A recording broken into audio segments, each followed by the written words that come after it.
ಓಂ ನಮಃ ಕಮಲಪುತ್ರಾಯ ನಮಃ ಕಮಲಲೋಚನಾ ನಮಃ ಶ್ರೀ ಗುರುದೇವಾಯ ನಮಸ್ತೆ ಶ್ರೀಧರ ಪ್ರಭೋ ನಮಃ ಕಾರುಣ್ಯ ರೂಪಾಯ ನಮಃ ಶಾಂತಘನಾಯ ಚ ನಮೋ ಆನಂದ ಕಂದಾಯ ಸುಖ ಶಾಂತಿ ಪ್ರದಾಯಕ ಓಂ ಸುರಾಚಾರ್ಯಾಯ ವಿದ್ಮಹೇ ಸುರಶ್ರೇಷ್ಠಾಯ ಧೀಮಹಿ ತನ್ನೋ ಗುರುಃ ಪ್ರಚೋದಯಾತ್ ಶ್ರೀ ಗುರುಭ್ಯೋ ನಮಃ ಹರಿ ಓಂ. ಆತ್ಮೀಯ ಪ್ರಿಯ ಪ್ರೇಕ್ಷಕ ಮಿತ್ರರೇ, ನಿಮ್ಮೆಲ್ಲರ ಜೀವನ ಸುಖಕರ, ಸಮೃದ್ಧಿಕರ, ಲಾಭಕರವಾಗಿರಲಿ ಅಂತ ನನ್ನ ಆರಾಧ್ಯ ದೇವಿ ಹೊರನಾಡು ಅನ್ನಪೂರ್ಣೇಶ್ವರಿಯ ಪಾದಗಳಿಗೆ ನಮಸ್ಕರಿಸ್ತಾ, ಪ್ರಿಯ ಪ್ರೇಕ್ಷಕ ಮಿತ್ರರೇ, ಮೇಷರಾಶಿ ಜೂನ್ ತಿಂಗಳ ಮಾಸ ಭವಿಷ್ಯ ಹೇಗಿದೆ ಅನ್ನುವಂಥದ್ದನ್ನ ಈ ವಿಡಿಯೋಲಿ ನಾವು ನೋಡೋಣ. ಪ್ರಮುಖವಾಗಿ ಕೆಲವೊಂದು ಬದಲಾವಣೆಗಳನ್ನ ನಾವು ಕಾಣಬಹುದು. ಗುರುವಿನ ಬದಲಾವಣೆ ನಿಮ್ಗೆ ಗೊತ್ತಿರದೆ ಸುಮಾರು ವಿಡಿಯೋಸ್ ನಾನು ಮಾಡಿದ್ದೀನಿ. ಮೇಷರಾಶಿಯವರಿಗೆ ಸುಖ ಸ್ಥಾನಕ್ಕೆ ಗುರು ಬರ್ತಾ ಇದ್ದಾರೆ. ಆ ಗುರುವಿನ ಆಶೀರ್ವಾದ, ಅನುಗ್ರಹ ಅನ್ನುವಂಥದ್ದು ತುಂಬಾ ದೊಡ್ಡ ಪ್ರಮಾಣದಲ್ಲಿ ನಿಮಗೆ ಅನುಗ್ರಹ ಮಾಡ್ತಾ ಇದೆ. ಹಾಗಾಗಿ ಮೇಷರಾಶಿಯವರಿಗೆ ಸುಖ ಸ್ಥಾನಕ್ಕೆ ಬರುವಂತಹ ಗುರು ಸುಖ ಕೊಡ್ಲಿಕ್ಕೆ ಪ್ರಾರಂಭ ಆಗುತ್ತೆ. ಹಾಗಾಗಿ ಜೂನ್ ತಿಂಗಳಿಂದ ಮೇಷರಾಶಿಯವರು ಸುಖವನ್ನ ಪಡ್ತೀರ. ಅದು ಬಿಟ್ರೆ 8ನೇ ತಾರೀಕು ಶುಕ್ರ ವಿಶೇಷವಾಗಿ ನಿಮ್ಮ ರಾಶಿಯಿಂದ 4ನೇ ಮನೆಗೆ ಪ್ರವೇಶ ಆಗ್ತಾರೆ. ಶುಕ್ರನು ಸುಖ ಸ್ಥಾನದಲ್ಲೇ ಇರ್ತಾರೆ, ಮಾತೃ ಸ್ಥಾನದಲ್ಲಿ ಇರ್ತಾರೆ, ವಾಹನ ಸ್ಥಾನದಲ್ಲಿ ಇರ್ತಾರೆ.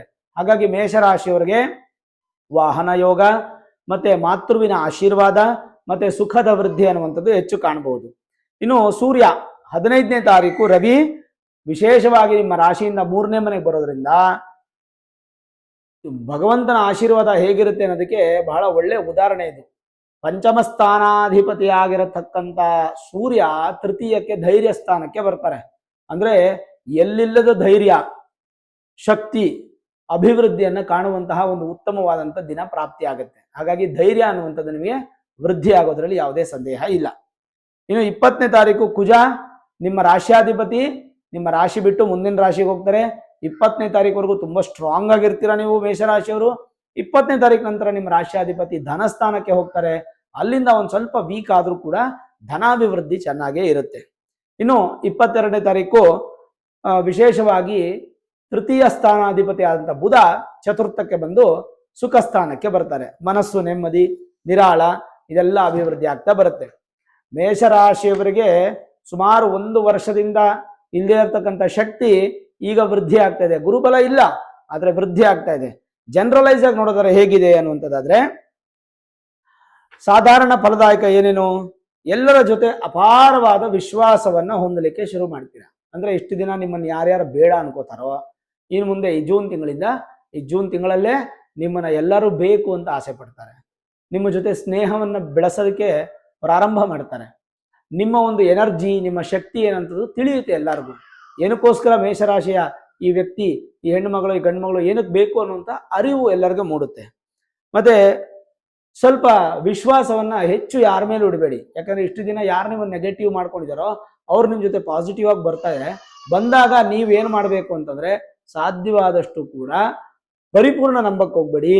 ಎಲ್ಲಿಗೆ ಏನ್ ಬೇಕೋ ಅದ್ರ ಮಾತ್ರ ಯುಟಿಲೈಸ್ ಮಾಡ್ಕೊಳ್ಳಿ, ತುಂಬಾ ಇಂಪಾರ್ಟೆಂಟ್. ವಾಹನ ಚಾಲನೆಯಲ್ಲಿ ತುಂಬಾ ಚೆನ್ನಾಗಿರುತ್ತೆ, ಏನು ಭಯ ಪಡೋ ಅವಶ್ಯಕತೆ ಇಲ್ಲ. ವಾಹನ ಮಾಲೀಕರು, ಚಾಲಕರಿಗೆ ಕೂಡ ತುಂಬಾ ಚೆನ್ನಾಗಿರುತ್ತೆ. ವೆಹಿಕಲ್ ಬಿಸ್ನೆಸ್ ಅವ್ರಿಗೂ ಕೂಡ ಬಹಳ ಚೆನ್ನಾಗಿರುತ್ತೆ. ಸಕಾರಾತ್ಮಕ ಆಲೋಚನೆಗಳಿಂದ ಕೆಲಸ ಕಾರ್ಯಗಳಲ್ಲಿ ಜಯ ಪ್ರಾಪ್ತಿ ಆಗುತ್ತೆ, ಅಂದ್ರೆ ಸಕ್ಸಸ್ ಅನ್ನುವಂಥದ್ದು ಕಾಣುತ್ತೆ. ಅಲ್ಪ ಪ್ರಯಾಣ ಇರುತ್ತೆ, ಪ್ರಯಾಣದಲ್ಲಿ ಸುಖಕರ ಇರುತ್ತೆ. ವಿದ್ಯಾರ್ಥಿಗಳಿಗಂತೂ ಬಹಳ ಉತ್ತಮವಾಗಿರತಕ್ಕಂಥ ಮಾಸ. ಮೇಷರಾಶಿಯ ವಿದ್ಯಾರ್ಥಿಗಳು ಒಂದು ಹೊಸದಾದಂಥ ಚಿಗುರನ್ನ ಕಾಣುವಂಥದ್ದು, ಹೊಸತನವಂತ ಕಾಣೋದು, ಹೊಸ ಸ್ಥಾನವನ್ನ ನೋಡುವಂಥದ್ದು, ಒಂಥರ ಏನೋ ಎನರ್ಜಿ ಜಾಸ್ತಿ ಇರುತ್ತೆ ಜೂನ್ ತಿಂಗಳಲ್ಲಿ ವಿದ್ಯಾರ್ಥಿಗಳಿಗೆ. ಅದು ಎಂಥ ವಿದ್ಯಾರ್ಥಿಗಳಿಗೂ ಆಗ್ಬೋದು, ದೊಡ್ಡ ವಿದ್ಯಾರ್ಥಿಗಳು, ಚಿಕ್ಕ ವಿದ್ಯಾರ್ಥಿಗಳು ಎಲ್ಲರಿಗೂ ಅಪ್ಲಿಕೇಬಲ್ ಆಗುತ್ತೆ. ಇನ್ನು ಷೇರು ವ್ಯವಹಾರದಲ್ಲಿ ಹೂಡಿಕೆ ಮಾಡೋದಾದ್ರೆ ಲಾಂಗ್ ಟರ್ಮ್ ಹೂಡಿಕೆಗೆ ಜೂನ್ ತಿಂಗಳು ತುಂಬಾ ಚೆನ್ನಾಗಿರುತ್ತೆ.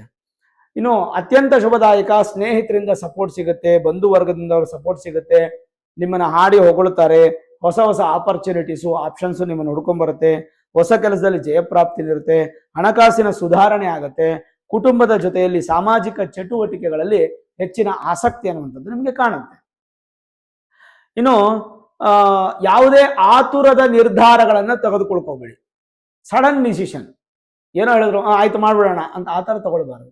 ಏನೇ ಹೇಳಿದ್ರು ಅದ್ರ ಬಗ್ಗೆ ಚಿಂತನೆ ಮಾಡಿ, ಕುಲಂಕುಷವಾಗಿ ಯೋಚನೆ ಮಾಡಿ, 1 hour ಟೈಮ್ ತಗೊಳ್ಳಿ, 1 day ಟೈಮ್ ತಗೊಂಡು ಆಲೋಚನೆ ಮಾಡಿ ಡಿಸಿಷನ್ ತಗೊಳ್ಳಿ. ಆಮೇಲೆ ಸಡನ್ ಆಗಿ ಡಿಸಿಷನ್ ತಗೊಂಡ್ರೆ ಏನಾಗುತ್ತೆ, ಸ್ವಲ್ಪ ಹಣ ನಷ್ಟ ಆಗೋದು, ಮಾನ ನಷ್ಟ ಆಗೋದು ಅಥವಾ ಈ ಥರದ ದುಡ್ಡಿಂದ ಸ್ವಲ್ಪ ಬೇಸರ ಉಂಟಾಗೋದು ಆಗುತ್ತೆ. ಹುಷಾರಾಗಿರ್ಬೇಕು. ಅಧಿಕ ತಿರುಗಾಟ ಮಾಡಬೇಡಿ. ರಾಜಕೀಯ ವ್ಯಕ್ತಿಗಳಿಗಂತೂ ಈ ಜೂನ್ ತಿಂಗಳಲ್ಲಿ ಮೇಷರಾಶಿಯವರಿಗೆ ಎಲ್ಲೋ ಒಂಥರ ಒಂದು ಸಂತೋಷ ಅನ್ನುವಂಥದ್ದು ಕಾಣುತ್ತೆ. ಅದನ್ನು ಯುಟಿಲೈಸ್ ಮಾಡ್ಕೋಬೇಕು, ಅದು ಇಂಪಾರ್ಟೆಂಟು. ಭಯ ದೂರ ಆಗುತ್ತೆ. ಹಣಕಾಸಿನ ವ್ಯವಹಾರಗಳಲ್ಲಿ ಒಂದು ಉತ್ತಮವಾದ ಸ್ಥಾನ ಪಡೀಲಿಕ್ಕೆ ಯೋಚನಾ ಶಕ್ತಿಯಿಂದ ಮುಂದೆ ಹೋಗುವಂಥದ್ದು ಬಹಳ ಒಳ್ಳೆಯದು. ಇನ್ನು ತೃಪ್ತಿದಾಯಕ ಏನಪ್ಪಾ ಅಂದ್ರೆ ವ್ಯಾಪಾರ ವ್ಯವಹಾರದಲ್ಲಿ ಅಧಿಕವಾದ ಲಾಭ, ವಿದೇಶಿ ಪ್ರಯಾಣದ ಬಗ್ಗೆ ಆಲೋಚನೆ, ಅದಕ್ಕೆ ಸಂಬಂಧಪಟ್ಟಂತ ಆಸಕ್ತಿ, ಅದರ ಪ್ರಯಾಣದಲ್ಲಿ ಸಕ್ಸಸ್ ಆಗುವಂಥದ್ದು, ಮತ್ತೆ ಸಹೋದರರಿಂದ ನಿಮಗೆ ಹೆಚ್ಚು ಸಪೋರ್ಟ್ ಸಿಗುವಂತ ಲಕ್ಷಣಗಳು ತುಂಬಾ ಜಾಸ್ತಿನೇ ಕಾಣ್ತಾ ಇದೆ. ಇನ್ನು ಲಾಭದಾಯಕ ನೂತನ ವಾಹನ ಯೋಗ, ಮತ್ತೆ ವಸ್ತ್ರ ಯೋಗ, ವಸ್ತುಗಳನ್ನ ಖರೀದಿ ಮಾಡ್ತೀರಾ, ಕೆಲಸ ಕಾರ್ಯಗಳಲ್ಲಿ ಜಯಪ್ರಾಪ್ತಿ, ಬಂಡವಾಳ ಹೂಡಿಕೆಗೆ ಅತ್ಯಂತ ಶುಭ ಮಾಸ, ವಿದ್ಯಾರ್ಥಿ ಹಾಗೂ ಶಿಕ್ಷಕರಿಗೂ ಕೂಡ ಅತ್ಯಂತ ಶುಭ ಫಲ. ಪರೀಕ್ಷೆಗೆ ಸಂಬಂಧಪಟ್ಟಂತೆ ತಯಾರಿಗಳೇನಾದರೂ ಇದ್ದರೆ ಅದನ್ನ ಮಾಡ್ಕೊಳ್ಳಿ, ಅದು ಕೂಡ ನಿಮಗೆ ತುಂಬಾ ಚೆನ್ನಾಗಿ ಸಪೋರ್ಟ್ ಅನ್ನ ಕೊಡುತ್ತೆ. ಇನ್ನು ಕೋರ್ಟು ಕಚೇರಿಗಳಲ್ಲಿ ಶುಭದಾಯಕ, ಜಯಪ್ರಾಪ್ತಿ, ದೀರ್ಘಕಾಲದ ಅನಾರೋಗ್ಯದಿಂದ ಈ ತಿಂಗಳು ಮುಕ್ತಿ, ಅಂದ್ರೆ ಸ್ವಲ್ಪ ದೇಹ ಬಲಿಷ್ಠ ಆಗತ್ತೆ. ದಿನದ ಅಂತ್ಯದಲ್ಲಿ ಅಂದ್ರೆ ಪ್ರತಿದಿನ ಕೊನೆ ಆಗ್ತಾ ಇದ್ದಂಗೆ ದೇಹ ಸ್ವಲ್ಪ ದಣಿಯುತ್ತೆ. ಅಫ್ಕೋರ್ಸ್ ಎಲ್ಲರಿಗೂ ಕೆಲಸ ಮಾಡಿರ್ತೀರಾ, ಕಷ್ಟಪಟ್ಟಿರ್ತೀರಾ, ದೇಹ ಸುಸ್ತಾಗಿರುತ್ತೆ. ಸುಸ್ತಾಗಿರೋ ದೇಹಕ್ಕೆ ಒಳ್ಳೆ ಪೋಷಕಾಂಶದ ಆಹಾರಗಳನ್ನು ತಗೊಂಡು ನೆಕ್ಸ್ಟ್ ಡೇ ಎನರ್ಜೈಸ್ ಮಾಡ್ಕೋತಾ ಹೋಗಿ ಪ್ರತಿದಿನ. ಆತಂಕದ ವಾತಾವರಣ ಮನಸ್ಸಿನಲ್ಲಿ ಇಟ್ಕೊಂಡಿದ್ರೆ ದೂರ ಮಾಡ್ಕೊಳ್ಳಿ. ಬಿ ಪಾಸಿಟಿವ್, ಯಾವಾಗಲೂ ಪಾಸಿಟಿವ್ ಆಗಿ ಥಿಂಕ್ ಮಾಡ್ತಾರಿ. ಆ ಪಾಸಿಟಿವ್ ನಿಮಗೆ ಸಕ್ಸಸ್ ಅನ್ನ ಕೊಡುತ್ತೆ. ಅದ್ರ ಜೊತೆಗೆ ದಾಂಪತ್ಯದಲ್ಲಿ ಬಹಳ ಒಳ್ಳೆಯ ಒಂದು ಸಾಧನೆಯನ್ನ ಮಾಡ್ತೀರಾ. ಸ್ವಲ್ಪ ಅನುಮಾನಗಳನ್ನ ಪಡಬೇಕು. ಎಲ್ಲರನ್ನೂ ಪೂರ್ತಿಯಾಗಿ ಮೂಢನಂಬಿಕೆಯಿಂದ ನಂಬಕ್ ಹೋಗ್ಬೇಡಿ. ಸಾಧ್ಯವಾದಷ್ಟು ತಿರುಗಾಟ ಜಾಸ್ತಿ ಮಾಡಕ್ ಹೋಗ್ಬೇಡಿ, ಅದು ತುಂಬಾ ಇಂಪಾರ್ಟೆಂಟ್. ರೈತರಿಗೆ ತೃಪ್ತಿದಾಯಕವಾಗಿರ್ತಕ್ಕಂಥ ಒಂದು ಮಾಸ ಅಂತ ಹೇಳ್ಬೋದು. ಒಳ್ಳೆ ಬೆಳೆ ಇಡೋದಕ್ಕಾಗ್ಬೋದು ಅಥವಾ ಅಭಿವೃದ್ಧಿ ಆಗ್ಬೋದು. ಮಳೆ ಚೆನ್ನಾಗಿ ಉತ್ತಮವಾಗಿ ಬೀಳುತ್ತೆ.